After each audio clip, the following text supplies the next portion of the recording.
నీ పేరేమిటమ్మా? వాగ్దేవ్ అండి. 2 ఏళ్ల క్రితం నావి 2 ఉత్తరాలు మీ పత్రికలో పడ్డాయి, గుర్తులేదు? గుర్తుంది. లేకే కేవలం ఆ ఉత్తరాల వల్లే మా పత్రిక సర్క్యులేషన్ 10,000కి పడిపోయింది. నువ్వేనా తల్లి? ఏం కావాలి? ఇదిగోండి. ఏమిటది? నేను ఈ మధ్య కొన్ని కవితలు రాశాను, మచ్చుక్క ఒకటి వినిపిస్తాను, వినండి. ఆకాశం రంగు నీలంగానే ఎందుకుంటుంది?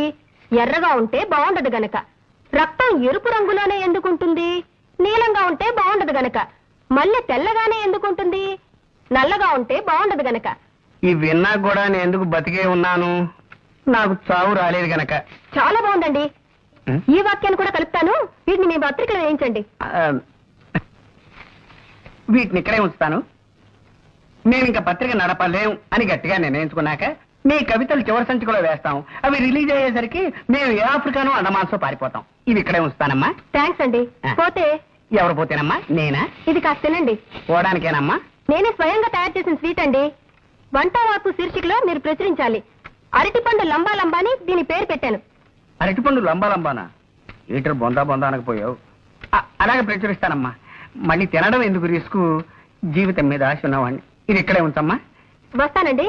వచ్చేసరి ఇంకొన్ని కవితలను స్వీటు తెస్తాను. మళ్ళీ మీరు ఎప్పుడు వస్తారో ముందుగా చెప్తే ఆ రోజున సెలవు పెట్టుకుంటాను. అబ్బే, సెలవు పెట్టి మరీ వినాల్సిన అవసరం లేదండి. ఆఫీసులోనే విందురు గాని. వస్తానండి. ఏమిటమ్మా? నీ పేరేమిటమ్మా?